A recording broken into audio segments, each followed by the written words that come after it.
에스겔서 1장 1절에서 3절. 제30년 4월 5일에 내가 그발 강가 사로잡힌 자 중에 있더니 하늘이 열리며 하나님의 이상을 내게 보이시니 요야긴 왕의 사로잡힌 지 5년 그달 5일이라. 갈대아 땅 그발 강가에서 여호와의 말씀이 부시의 아들 제사장 나 에스겔에게 특별히 임하고 여호와의 권능이 내 위에 있으니라. 에스겔서를 시작하면서 서론 삼아서 몇 말씀 드리고 넘어가겠습니다. 먼저 에스겔서의 주제가 뭔가 하는 거예요. 주제가 에스겔서의 주제는요, 너희가 하나님인 줄 알리라. 이게 주제입니다. 너희가 하나님인 줄 알리라. 그걸 바꿔 말하면 하나님을 하나님으로 알아달라는 거죠. 하나님을 하나님으로 인정해달라는 겁니다. 그게 주제예요. 사실 지금도 그게 주제예요. 지금도 그게 주제입니다. 어떤 일이 벌어지든 그 당시에 그 상황에서 하나님을 인정해달라는 거거든. 그게 주제입니다. 근데 이제 에스겔서에서는 그게 이제 또 드러난다는 거죠. 그래서 이제 그게 에스겔서 주제이기 때문에 그 말씀이 도처에 계속해서 나옵니다. 찾아보겠습니다. 에스겔 6장 13절 14절. 그 살육당한 시체가 그 우상 사이에 제단 사방에 강 높은 고개에 모든 산꼭대기에 모든 푸른 나무 아래에 무성한 상수리 나무 아래 곧 그 우상에게 분향하던 곳에 있으리니 너희가 나를 여호와인 줄 알리라. 내가 내 손을 그들의 위에 펴서 그 거하는 온 땅 곧 광야에서부터 디블라까지 처량하고 황무하게 하리니 그들이 나를 여호와인 줄 알리라. 우상만 따라가다가 이렇게 망하게 됐는데 그걸 통해서 너희가 결국은 너희가 여호와인 줄 알리라. 하나님이 그렇게 하셨다는 거. 하나님 떠나면 이렇게 된다는 거. 그걸 알게 해주겠다는 거거든요. 한 군데 더 봅시다. 에스겔 7장 27절. 왕은 애통하고 방백은 놀람을 옷 입듯 하며 거민의 손은 떨리리라. 내가 그 행위대로 그들에게 갚고 그 죄악대로 그들을 국문한즉 그들이 나를 여호와인 줄 알리라. 네. 그래서 이렇게 되는 것도 역시 하나님을 하나님으로 알아들이지 않았기 때문에, 그래서 이런 일이 벌어졌다는 거예요. 결론은 뭐예요? 이제라도 하나님을 하나님으로 알아달라는 거예요. 그리고 그분께 예배에 성공하라는 것입니다. 여기 말고도 여러 군데 나와 이게요. 그래서 그들이 나를 여호와인 줄 알리라. 하나님을 하나님으로 알아달라. 그 얘기가 이 에스겔서의 주제입니다. 여러 군데 나와요. 난 그렇게 많이 나온지 몰랐어요. 그걸 찾아왔더라고 전부. 그래서 여기 이 말씀대로 우리가 모든 것에 하나님의 섭리를 인정하고 그분을 하나님으로 알아들이면 에스겔서는 이미 다 풀린 겁니다. 그게 주제니까. 모든 큰 틀을 거기서 잡으면 돼요. 그 에스겔이라는 이름 뜻이 뭐냐면 하나님이 힘을 주신답니다. 하나님이 힘을 주신다. 우리도 이 에스겔서 말씀을 받는 동안 올 연말과 내년 연초 받을 텐데 이 에스겔서 말씀을 받는 동안 하나님께서 우리에게 힘을 주실 거예요. 자, 1장 3절. 갈대아 땅 그발 강가에서 여호와의 말씀이 부시의 아들 제사장 나 에스겔에게 특별히 임하고 여호와의 권능이 내 위에 있으니라. 예. 저기 나온 대로 에스겔은요, 사독계열 제사장, 사독계열의 제사장이 있거든요. 그 제사장 중에 부시라는 사람이 있었어요. 부시. 그 사람 아들로 태어났습니다. 이 제사장이 승계가 돼요. 아버지가 제사장이면 아들도 제사장이라. 그럼 에스겔은 뭐예요? 에스겔도 제사장입니다. 그 에스겔이 선지자인 줄만 알았지 제사장이라는 걸 잘 모르셨죠, 여러분? 제사장입니다. 아버지가 제사장이에요, 에스겔이. 부시라는 사람이. 또 그 할아버지도 마찬가지고. 그래서 주전 597년에 바벨론 그 느부갓네살이 예루살렘을 쳐들어왔거든요. 2차로 쳐들어와가지고 그 여호야긴이라는 사람 그 왕과 방백들을 백성으로 다 끌고 왔거든요. 그 바벨론으로. 그때 이제 에스겔도 포로로 같이 끌려간 거예요. 그때 끌려갈 때 나이가 25살입니다. 굉장히 젊을 때 끌려갔죠. 포로로 잡혀가서 한 5년 지나가지고 5년 정도 있다가 그 5년 지나면 몇 살이에요 이제? 30살. 30살 때부터 이 사역을 시작하는 거예요. 이 포로 기간 중에 에스겔이 그 그발강이라는 강이 있는데 그발 강가에는 테랍이라는 도시가 있어요. 그 강을 이제 형성하는 도시인데 거기서 주로 이제 살았습니다. 그발 강가에서 주로 말씀을 많이 받았어요. 소명도 거기서 받았습니다.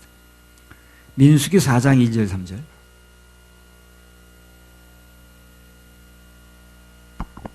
레위 자손 중에서 고앗 자손을 그들의 가족과 종족을 따라 총계할지니 곧 30세 이상으로 50세까지 회막의 일을 하기 위하여 그 역사에 참가할 만한 모든 자를 계수하라.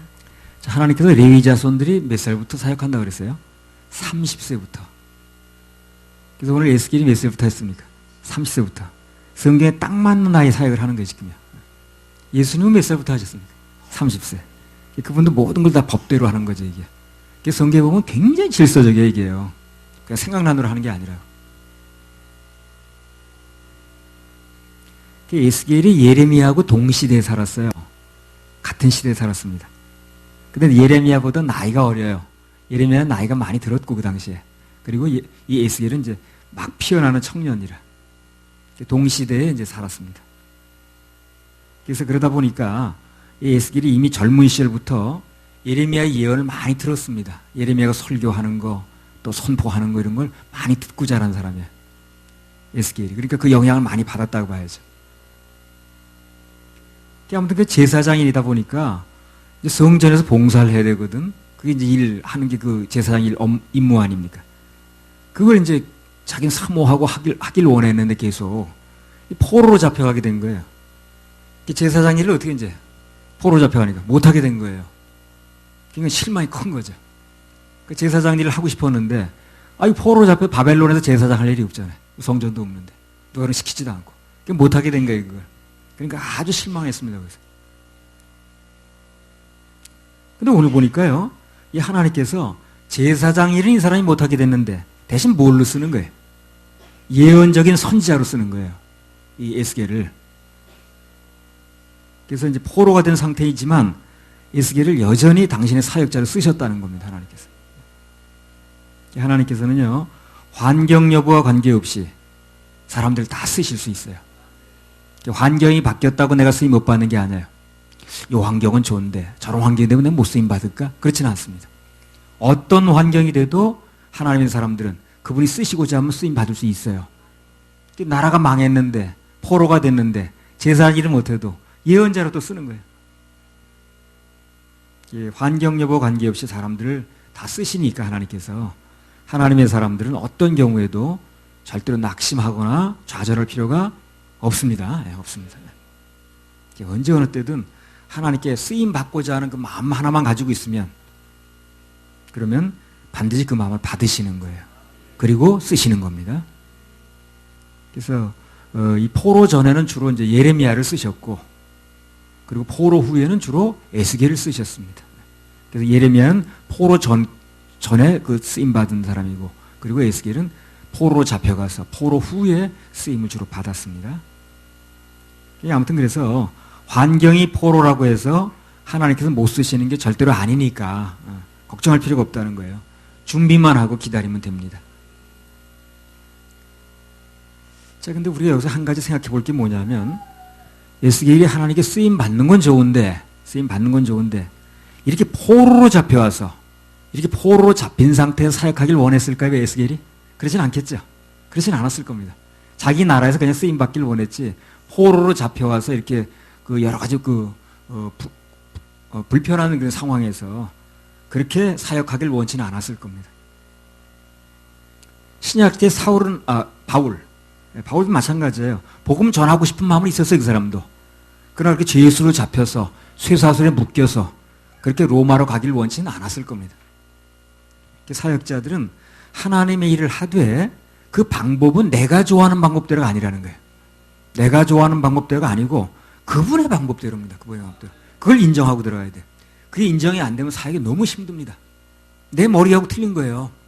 에스겔이 이렇게 포로로 잡혀서 이렇게 하고 싶은 마음은 없는 거예요. 쓰임 받는 건 좋다는 거예요. 제사장 일을 하는 건 좋다는 거예요. 그러나 이렇게 포로로 와서 이 상황에서 쓰임 받는 걸 원하는 건 아니거든. 근데 주님은 그렇게 하셨다는 거거든. 바울도 마찬가지였고. 그래서 사역자들은 하나님의 사람들은 하나님의 일을 하는 자체가 의미가 있는 것이지 그 방법이 어떠냐 그 환경이 어떠냐 하는 것은 그분이 정하신다는 겁니다. 그래서 그분을 따라가려면 반드시 자기 부인이 필요해요. 그 쓰시는 시기도 그래요. 내가 원하는 때가 아니에요. 그분이 원하는 때입니다. 모세도 사실은 자기는 젊은 시절에 쓰임받기를 원했죠. 40살에. 힘이 있으니까. 근데 하나님은 그때 쓰지 않았잖아요. 40년간 처가살이만 시켰잖아요. 그리고 80이 되니까 그때 불러 쓰셨거든. 그래 자기가 원하는 시기는 아니지 그때. 좀 힘이 있을 때 쓰시지. 80대 가지고 지금 뭐 말도 잘 안 되고 그냥 혀도 잘 안 돌아가는데 이때. 근데 하나님은 그때 부르셨다는 거예요. 제자가 되려면 먼저 필수적인 게 뭐냐면 자기 부인입니다. 아무든지 나를 따라오려거든 자기를 부인하고 그러잖아요. 주님 뜻대로. 네. 주님 뜻대로. 주님 뜻대로입니다. 주님 뜻대로 살기로 했는데 그 찬송이 있죠. 그거 한번 부릅시다. 32절. 주님 뜻대로 살기로 했는데.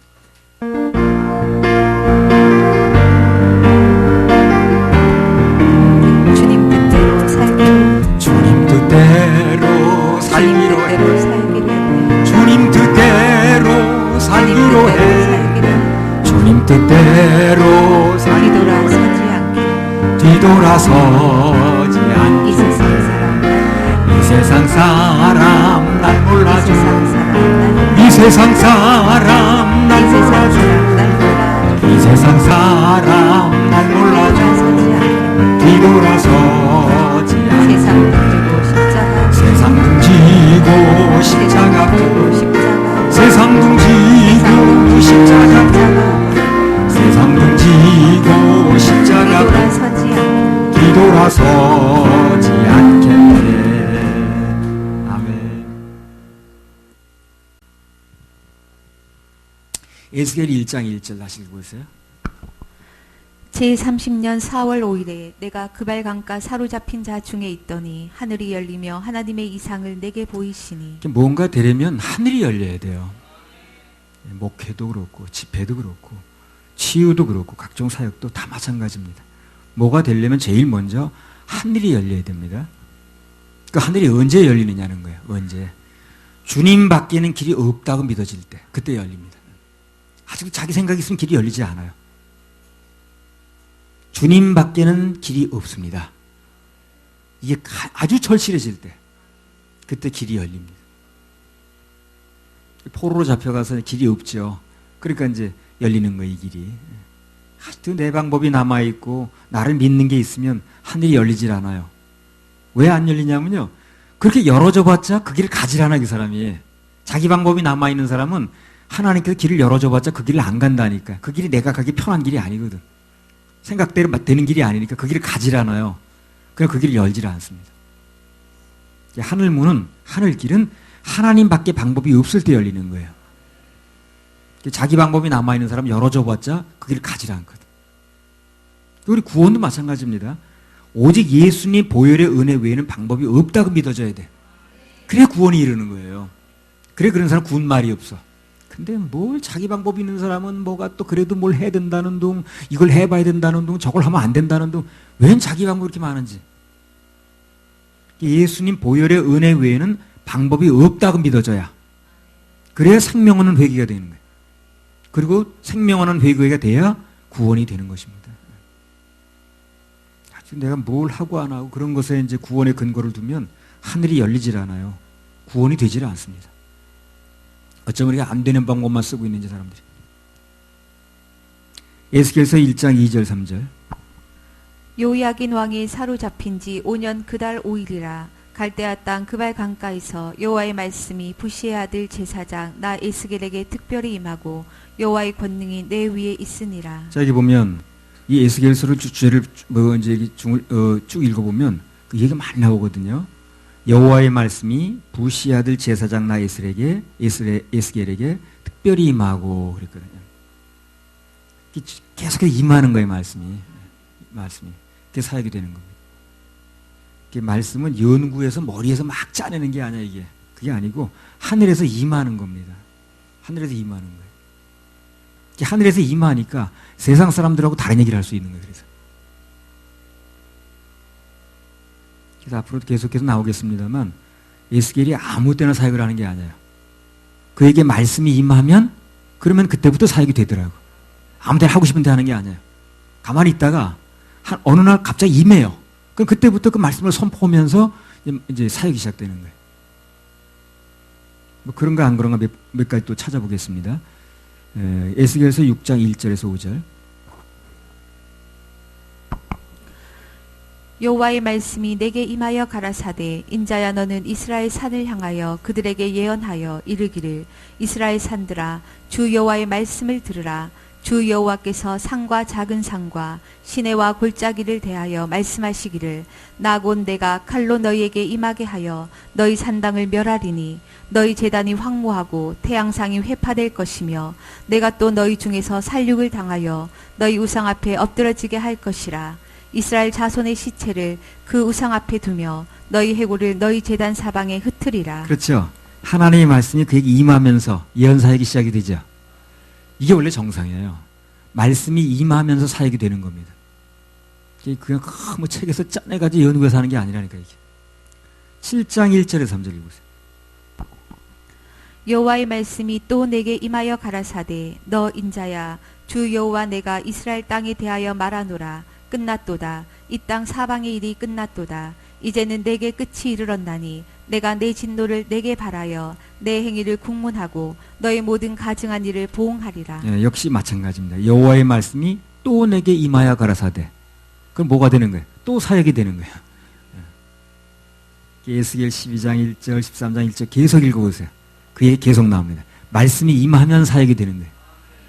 그때부터 사역이 시작이 되는 겁니다. 신약에서 한번 더 보겠습니다. 누가복음 3장 1절이죠. 디베로 가이사가 위에 있은지 15해 곧 본디오 빌라도가 유대의 총독으로 헤롯이 갈릴리의 분봉왕으로 그 동생 빌립이 이두레와 드라고니 지방의 분봉왕으로 루사니아가 아빌레네의 분봉왕으로 안나스와 가야바가 대제사장으로 있을 때에 하나님의 말씀이 빈들에서 사가랴의 아들 요한에게 임한지라. 심려 요한의 사역은 언제 시작됐습니까? 말씀이 임하니까. 그때까지 가만히 있다가 말씀이 임하니까 사역이 시작되는 거예요. 말씀이 임하니까 사역이 시작됐다는 건 그의 움직이는 동력이 말씀이었다는 거거든요. 그게 굉장히 중요합니다. 굉장히 중요한 얘기라는 거예요. 하나님의 사람들은 다른 거 없어요. 그죠? 언제 어느 때나 말씀 임하기를 사모해야 돼요. 말씀 임하기 사모해야 됩니다. 그래서 하나님의 사람들이 사역자들이 다른 데 신경 쓸 필요가 없어요. 돌아다니면서 뭘 한다고 그러고 무슨 세미나에 배운다고 난리인데 그게 중요한 게 아니고 말씀이 임하면 되는 거예요. 걔 쓸데없는 거 불 붙어봐야 자기 수명만 짧아집니다. 오직 그분의 말씀이 임하는 것 그것만 사모해야 돼요. 말씀만 사모해야 됩니다. 네. 말씀만 사모합시다. 말씀만 사모합시다. 그래서 하나님의 사람들은 말씀이 임할 때에 사역이 된다는 거, 말씀이 임하는 게 끝나면 사역도 끝난다는 거, 이걸 꼭 알아야 됩니다. 그걸 모르니까 그냥 엉뚱한 데 불 붙어 다니는 거야 지금. 뭘 받겠다고. 그걸 받아본들 병 고치는 사역을 받아봤다. 그거 가지고 유지되는 게 아니라니까요. 병 고치면 그 사람 말씀 공부 안 되는데 있겠어요 거기요?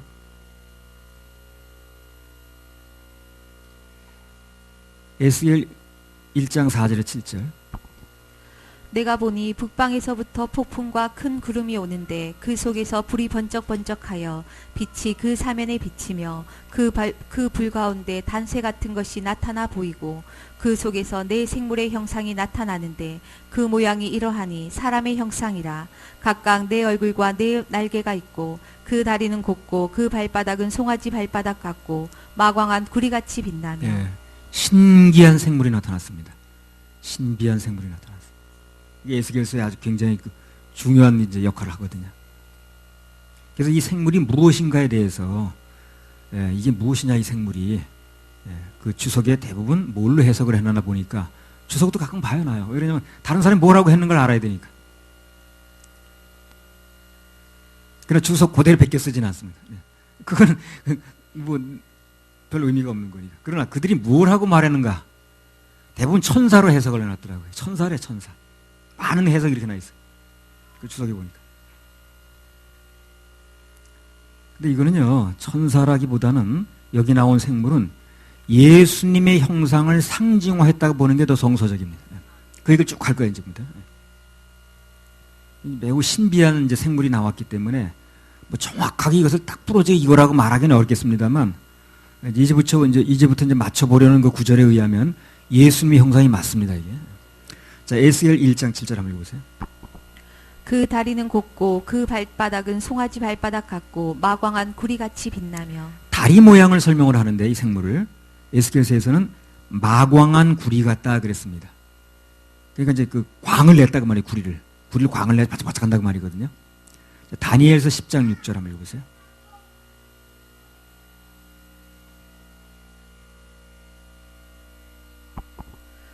그 몸은 황옥 같고 그 얼굴은 번개빛 같고 그 눈은 횃불 같고 그 팔과 발은 빛난 녹과 같고 그 말소리는 무리의 소리와 같더라. 방금 읽은 다니엘서에는 그 팔과 발이 빛난 녹과 같다고 그랬죠. 마광한 굴이나 빛난 노시나 같아요. 같은 겁니다. 그게. 같은 거예요. 보는 사람이 다르다 보니 표현만 좀 달리한 거예요. 반짝반짝 빛나는 그 마광한 굴이나 빛나는 노시나 똑같은 얘기를 하는 거예요. 자, 계시록 1장 15절.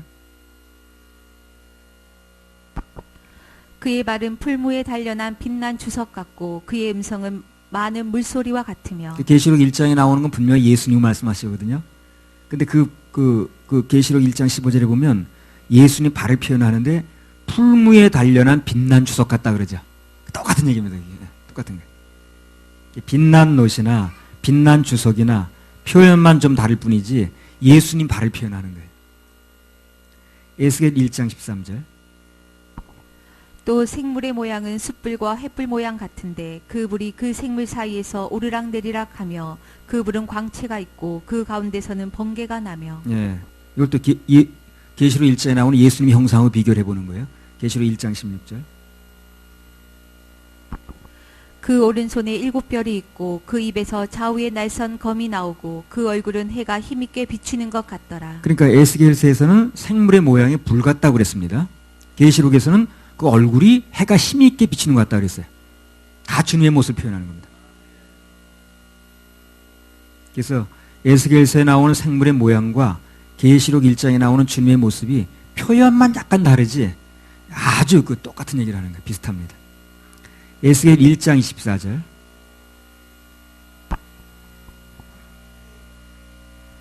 그 주님의 목소리에 대해서 좀 얘기를 하거든요. 한번 읽어보세요. 생물들이 행할 때에 내가 그 날개 소리를 들은즉 많은 물소리와도 같으며 전능자의 음성과도 같으며 떠드는 소리 곧 군대의 소리와도 같더니 그 생물이 설 때에 그 날개를 들이우더라. 그 생물의 그 목소리가 많은 물소리 같은 거예요. 물이 막 많은 물이 쏟아지는 그런 소리가 났다는 거예요. 전능자의 음성과 같고 말이에요. 군대 소리 같고 큰 군대 소리 같고. 계시록 1장 15절. 그의 발은 풀무에. 계시록 1장은 주님의 모습을 얘기를 하는 겁니다. 정확하게. 예. 기준을 가지고서 해석을 해야지. 기준은 계시록 1장의 기준이 되는 거예요. 주님 모습을. 그걸 가지고 에스겔서에 있는 거를 주님 모습하고 비교를 하는 겁니다. 지금. 예. 계시록 1장 15절. 그의 발은 풀무에 단련한 빛난 주석 같고 그의 음성은 많은 물소리와 같으며. 많은 물소리 같다 그러죠. 그럼 누구 모습이에요 그게? 그게 주님 모습인가 그래서. 근데 이런 구절이 있는데 왜 천사라고 그러는지 날 이해 못하겠어. 다니엘서 10장 6절.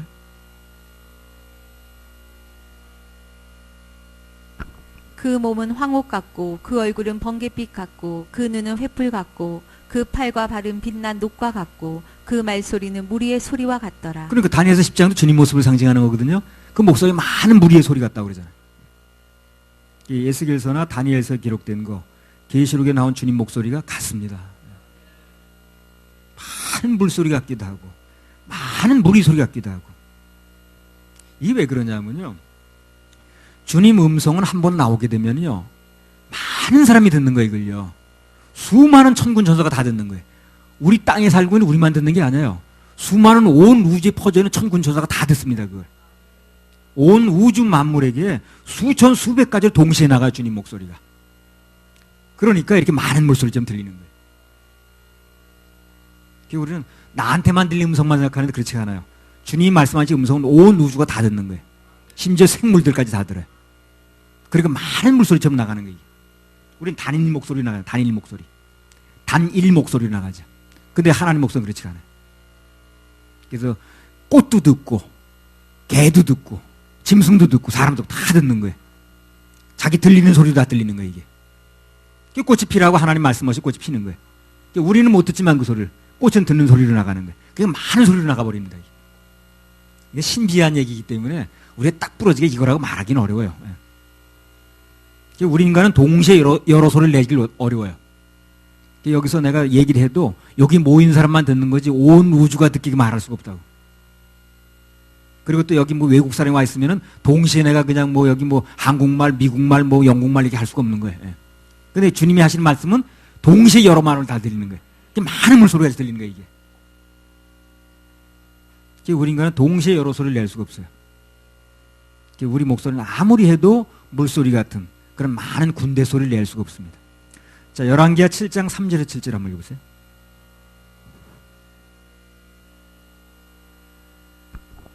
성문 어귀에 문둥이 4사람이 있더니 서로 말하되 우리가 어찌하여 여기 앉아서 죽기를 기다리랴. 우리가 성에 들어가자고 할지라도 성중은 줄이니 우리가 거기서 죽을 것이요 여기 앉아 있어도 죽을지라. 그런즉 우리가 가서 아람 군대에게 항복하자.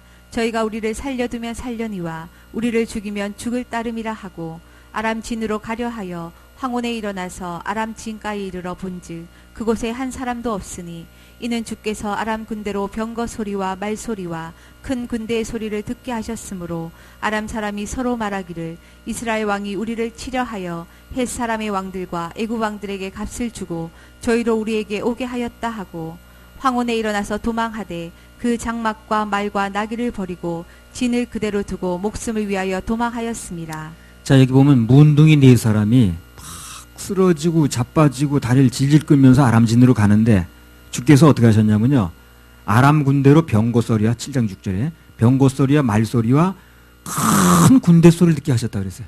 이 큰 군대 소리가 누구 소리입니까? 주님 음성인 거예요, 이게.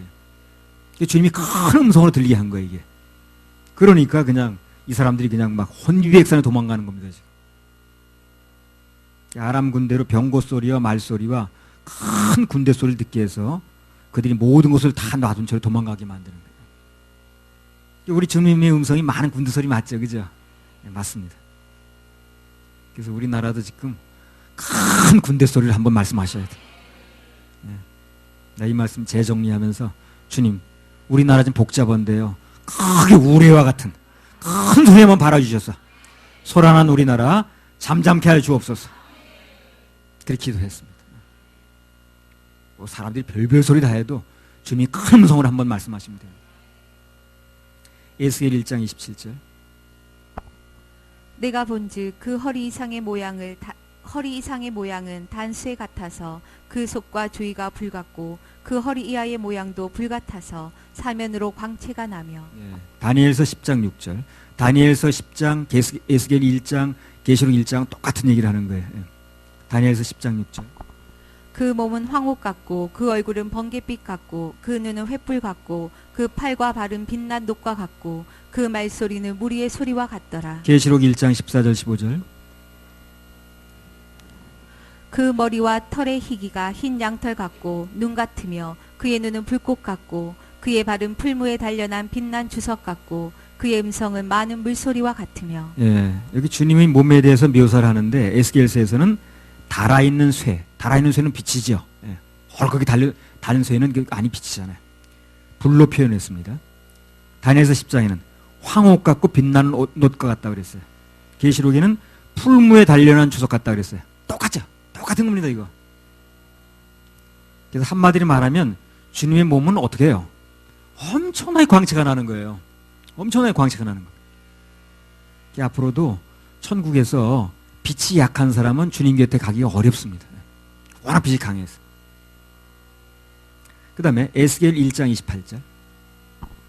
그 사면 광채의 모양은 비 오는 날 구름에 있는 무지개 같으니 이는 여호와의 영광의 형상의 모양이라. 내가 보고 곧 엎드리어 그 말씀하시는 자의 음성을 들으니라. 계시록 4장 3절. 앉으신 이의 모양이 벽옥과 홍보석 같고 또 무지개가 있어 보좌에 둘렸는데 그 모양이 녹보석 같더라. 뭐가 비슷합니까 또? 무지개가 있잖아요, 무지개. 무지개가 있다는 게 주님 형사 똑같습니다. 그 다음에 에스겔 1장 15절 16절. 내가 그 생물을 본즉 그 생물 곁 땅 위에 바퀴가 있는데 그 내 얼굴을 따라 하나씩 있고 그 바퀴의 형상과 그 구조는 넷이 한결 같은데 황옥 같고 그 형상과 구조는 바퀴 안에 바퀴가 있는 것 같으며. 자, 다니엘서 7장 9절.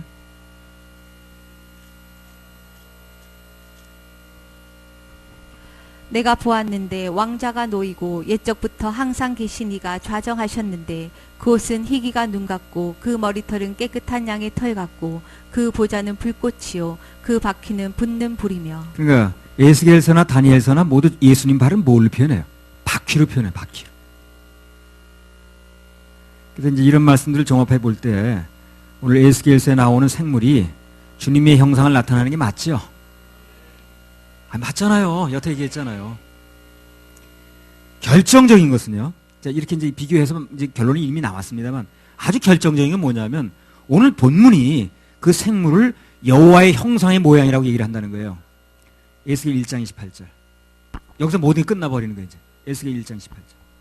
그 사면 광채의 모양은 비 오는 날 구름에 있는 무지개 같으니 이는 여호와의 영광의 형상의 모양이라. 내가 보고 곧 엎드려 그 말씀하시는 자의 음성을 들으니라. 그 생물의 형상을 어떻게 얘기를 합니까? 여호와의 영광의 형상의 모양이라고 그러잖아요. 그리고 이제 이게 끝나는 거예요. 그래서 이렇게 명백한 증거와 기록들이 있는데 왜 오늘 본문에 나온 이 생물을 천사라고 해석하는지 난 이해를 못하겠는 거예요. 우리는 성경대로만 믿으면 돼요. 그럼 해석도 정확하게 나옵니다. 틀릴 수가 없다니까요. 성경대로만 믿으면 되는 거예요. 그래서 하여튼 뭐 다른 건 모르겠습니다. 여기 생수원에 서울교회 오신 분들은 성경에 가장 근접한 말씀을 듣는다는 거 틀림없습니다. 할렐루야. 우리 정확한 해석 주신 하나님께 박수 올려드려요. 그 다음에 에스겔서 1장 8절 9절. 그 사면 날개 밑에는 각각 사람의 손이 있더라.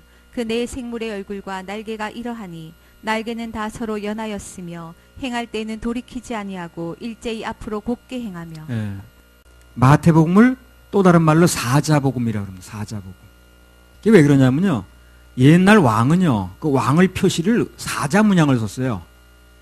왕의 표시를 사자 문양으로 하는 거예요. 그래서 이제 그 마태복음을 사자복음이라고 그래요.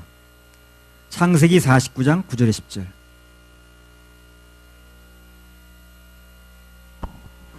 유다는 사자 새끼로다. 내 아들아 너는 움킨 것을 찢고 올라갔도다. 그의 엎드리고 웅크림이 수사자 같고 암사자 같으니 누가 그를 범할 수 있으랴. 홀이 유다를 떠나지 아니하며 치리자의 지팡이가 그 발 사이에서 떠나지 아니하시기를 실로가 오시기까지 미치리니 그에게 모든 백성이 복종하리로다. 자, 이거 예수님이 어디서 오신다는 거예요? 사자, 즉 왕을 상징하는 유다 지파에서 나온다고 그랬어요. 마태복음은 왕으로 오신 예수님 상징하는 거거든. 그래서 사자복음이라는 거예요. 마태복음에 보면 예수님 왕으로 표현한 구절이 이렇게 많아요. 마태복음 2장 1절 2절. 헤롯 왕 때에 예수께서 유대 베들레헴에서 나심에 동방으로부터 박사들이 예루살렘에 이르러 말하되 유대인의 왕으로 나시니가 어디 계시뇨? 우리가 동방에서 그의 별을 보고 그에게 경배하러 왔노라. 유대인의 왕으로 나시니가 누구냐 그러죠? 누구 찾을 때? 예수님 찾을 때. 마태복음 16장 28절.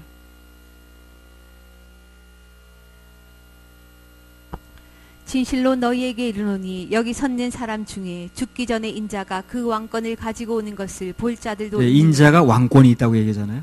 왕권을 상징하는 거예요. 왕권을 강조합니다. 마태복음 21장 5절. 시온 딸에게 이르기를 내 왕이 내게 임하나니 그는 겸손하여 낙이 곧 멍에 매는 짐승의 새끼를 탔도다 하라 하였느니라. 왕이 임한다 그러잖아요. 예수님이 그 예루살렘 입성할 때 왕이 임한다 그러죠. 이거 말고도 왕에 대한 얘기 많이 나와요. 마태복음 곳곳에서 예수님의 왕대심을 강조합니다. 그래서 왕을 나타내는 사자복음이라. 마가복음은 소처럼 일하시는 예수님을 상징하는 거예요. 마가복음은 소처럼 일하시는 예수님을 상징하기 때문에 마가복음을 무슨 복음이라고 하는지 알아요? 소복음이라고 그래요. 소복음. 작을 소자가 아니라 소우자. 예. 일한다 그 말이에요. 그래서 마가복음은 주로 예수님이 일하시는 모습이 나와요. 이 마가복음을 보게 되면 예수님 탄생 얘기, 족보 얘기, 어린 시절 얘기 그런 얘기 일체 없습니다. 바로 일하는 얘기 나와버려. 바로 마가복음 1장에 보면 바로 일하는 얘기 나와버려. 그걸 강조하는 그 복음이니까.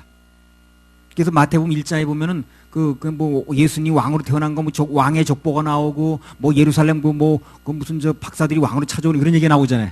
왕을 강조하다 보니까. 근데 마가복음은 일하는 복음을 얘기를 하는 거예요. 소복음. 예수님 소처럼 일하셨다는 거예요. 그래서 왕 얘기 무슨 뭐 그런 얘기 일체 없고 탄생 족보 이런 얘기 없고 그냥 그분의 일하심부터 나와요. 마가복음 1장 한번 열어보시기 바랍니다. 거두절미하고 그분의 일하심부터 쭉 나와버립니다.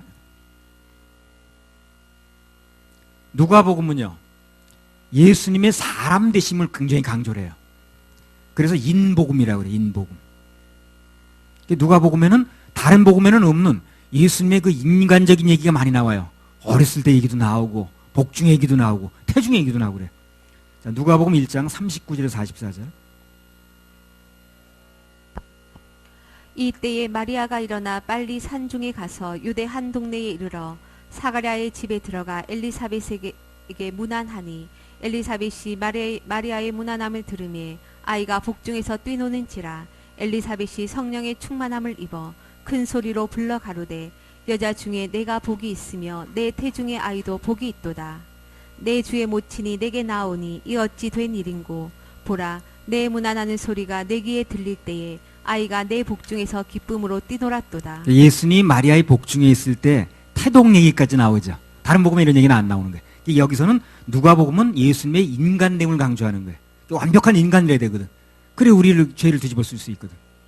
그래서 완벽하게 인간이었다는 걸 강조하기 위해서 태동 얘기까지 나오는 거예요. 자, 누가복음 1장 48절에 52절. 어떤 사람 그렇게 안 믿는 사람이 있어요. 예수님은 신으로 왔대. 그래가지고 인간이 아니에요. 이것도 잘못된 믿음이에요. 완벽하게 인간으로 와야만 내 죄를 대신할 수 있는 거예요. 누가복음 2장 48절 50절. 그 부모가 보고 놀라며 그 모친은 가로되 아이야 어찌하여 우리에게 이렇게 하였느냐 보라 내 아버지와 내가 근심하여 너를 찾았노라. 예수께서 가라사대 어찌하여 나를 찾으셨나이까 내가 내 아버지 집에 있어야 될 줄을 알지 못하셨나이까 하시니 양친이 그 하신 말씀을 깨닫지 못하더라. 예수께서 한 가지로 내려가사 나사렛에 이르러 순종하여 받드시더라. 그 모친은 이 모든 말을 마음에 두니라. 예수는 그 지혜와 그 키가 자라가며 하나님과 사람에게 더 사랑스러워 가시더라. 자, 이것도 예수님의 어린 시절 얘기인데 다른 복음서에는 없어요, 이 얘기가. 오직 누가복음에만 나옵니다. 이게. 왜 그렇습니까? 누가복음은 특별히 사람으로 오신 예수님을 강조하려고 쓴 거거든. 그래서 이런 얘기 쓰는 거예요. 그래서 어린 시절 얘기 나오고 태동 얘기가 나오고 하는 거예요. 그리고 길 잃어버린 얘기도 나오는 거. 아, 이거 신학교 가니까 한 달 정도 지나니까 어떤 그 교수가 들어와서 얘기를 하더라고. 나는 지금 옆에서 듣는 것 같아, 얘기가. 생생해 아주. 옛날 얘기가 아니고 지금 옆에서 듣는 것 같아.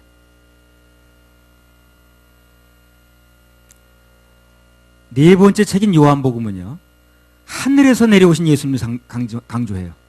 그래서 독수리 복음이라고 그래요. 네 번째 책인 요한복음은 하늘에서 내려오신 예수님 강조한다. 독수리 복음이라고 그래요. 요한복음 곳곳에는 어떻게 씁니까? 예수님께서 하늘에서 내려왔다는 걸 강조를 해요. 하늘에서 내려왔다는 거. 요한복음 6장 32절에 35절.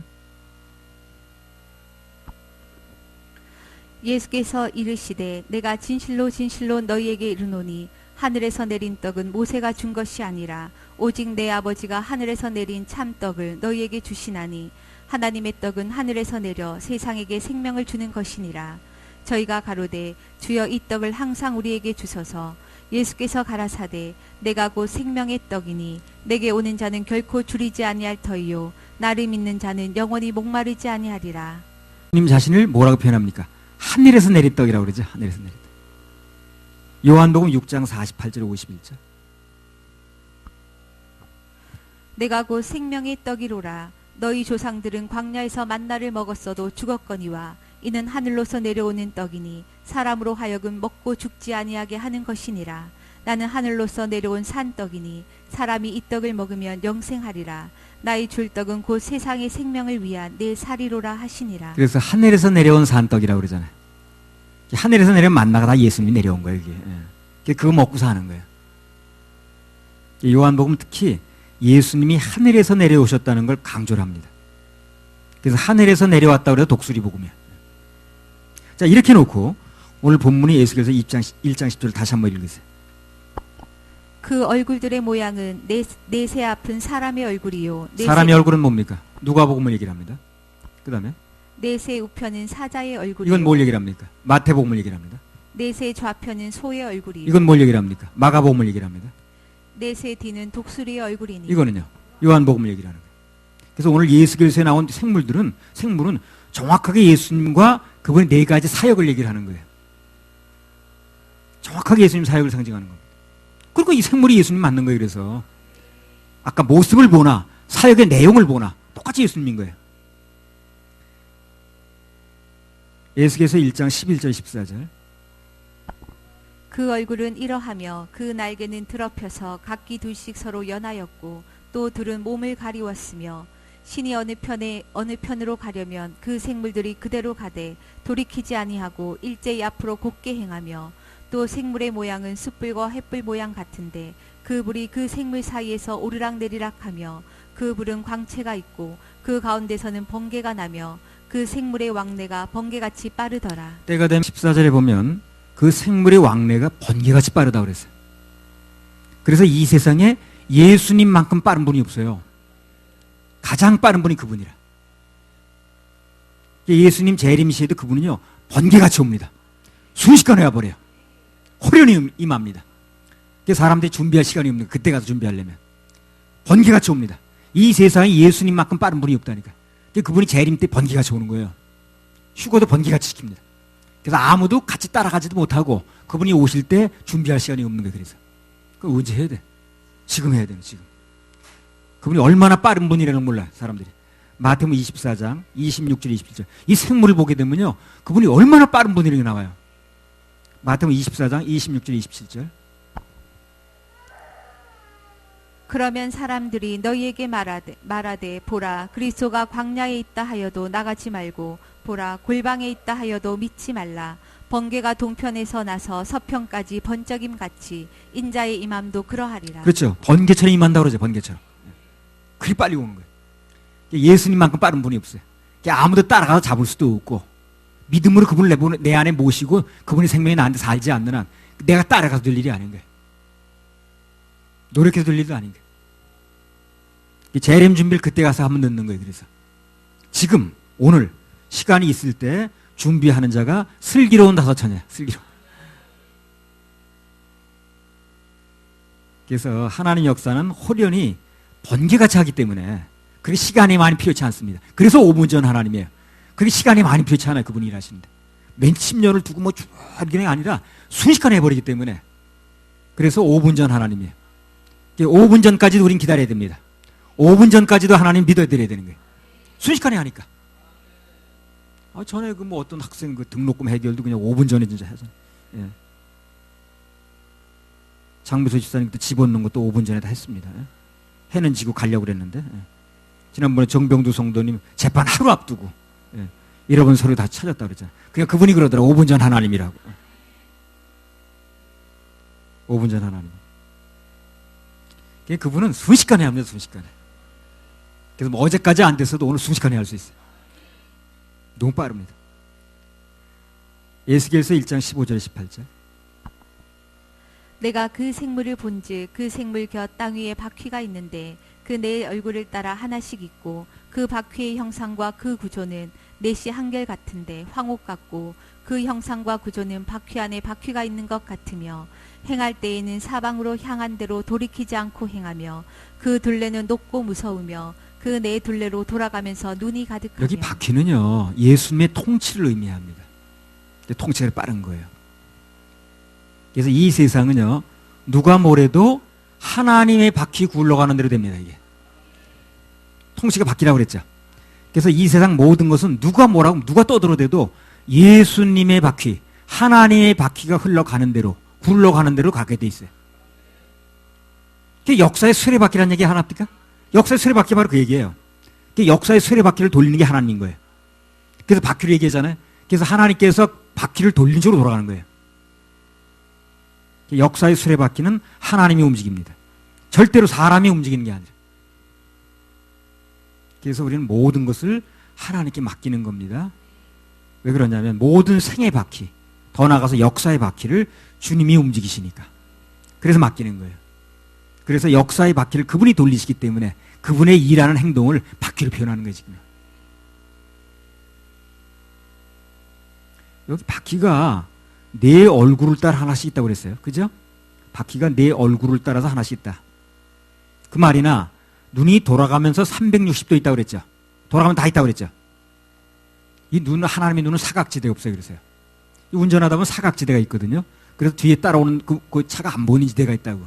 그래서 뭐 이제 보조 거울도 달고 이렇게 하는데 하나님의 눈은요, 사각지대가 없어요. 그래서 앞에도 있고 뒤에도 있고 좌우도 있고 우도 있고 360도라. 그래서 그분의 눈은 동서남북 360도 언제나 사방을 다 보고 있다는 거예요. 그래서 우리는 뭘 하든지 걱정할 필요가 있다 없다? 없습니다. 그분이 동서남북 다 보고 계시니까. 다 보고 계시니까. 360도 다 보고 계시니까. 시편 121편 3절 4절.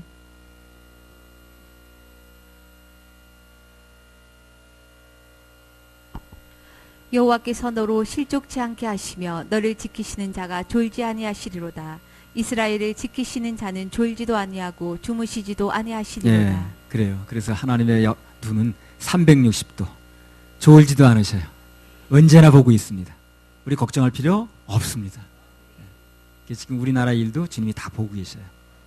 그래서 가장 좋은 결론을 갖게 하실 겁니다. 할렐루야. 우리 하나님께 박수 올려드려요. 자, 태산을 넘어 험고기 가도 그 찬양 하나 봅시다. 502장.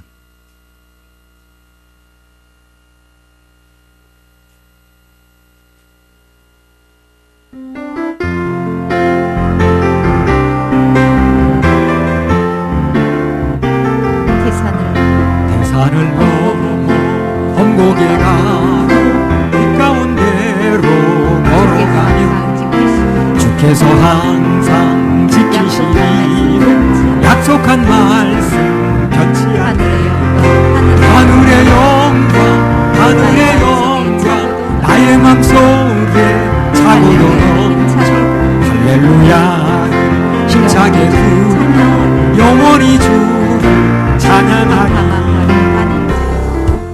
에스겔서 1장 22절 28절. 그 생물의 머리 위에는 수정 같은 궁창의 형상이 펴 있어 보기에 심히 두려우며 그 궁창 밑에 생물들의 날개가 서로 향하여 펴 있는데 이 생물은 두 날개로 몸을 가리웠고 저 생물도 두 날개로 몸을 가리웠으며 생물들이 행할 때에 내가 그 날개 소리를 들은즉 많은 물소리와도 같으며 전능자의 음성과도 같으며 떠드는 소리 곧 군대의 소리와도 같더니 그 생물이 설 때에 그 날개를 들이우더라. 그 머리 위에 있는 궁창 위에서부터 음성이 나더라. 그 생물이 설 때에 그 날개를 들이우더라. 그 머리 위에 있는 궁창 위에 보좌의 형상이 있는데 그 모양이 남보석 같고 그 보좌의 형상 위에 한 형상이 있어 사람의 모양 같더라. 내가 본즉 그 허리 이상의 모양은 단수에 같아서 그 속과 주위가 불같고 그 허리 이하의 모양도 불같아서 사면으로 광채가 나며 그 사면 광채의 모양은 비오는 날 구름에 있는 무지개 같으니 이는 여호와의 영광의 형상의 모양이라. 내가 보고 곧 엎드려 그 말씀하시는 자의 음성을 들으니라. 24절 25절만 다시 읽어보세요. 생물들이 행할 때에 내가 그 날개 소리를 들은즉 많은 물소리와도 같으며 전능자의 음성과도 같으며 떠드는 소리 곧 군대의 소리와도 같더니 그 생물이 설 때에 그 날개를 들이우더라. 그 머리 위에 있는 궁창 위에서부터 음성이 나더라. 그 생물이 설 때에 그 날개를 들이우더라. 자, 여기 보면 하나님께서 움직이시다가도 일단 말씀을 하실 때는 서서 말씀하시죠. 그죠? 우리도 하나님 말씀 들을 때 일단 서야 돼요. 모든 걸 멈추고 서야 됩니다. 바빠가지고 정신없이 목에 그런 데서 말씀 잘 들리지 않아요. 말씀을 들을 때 일단 서야 됩니다. 아무리 삶이 바쁘고 정신이 없어도 말씀을 들으려면 일단 멈춰야 됩니다. 특히 주일 같은 어때? 주일. 멈춰야 돼요, 일단. 뭐가 바빠가지고 무슨 뭐 그냥 오전에 일 보고 오후에 뭐 하고 뭐 밤에 뭐 그러면 안 됩니다. 그럼 말씀 들리지 않아요. 말씀을 들을 때는 일단 멈춰야 돼요. 그리고 하나님의 음성을 들어야 됩니다. 그래야 음성이 들리고 그 음성을 들어야 살 수가 있거든. 할렐루야 하나님께 박수 올려드려요. 예.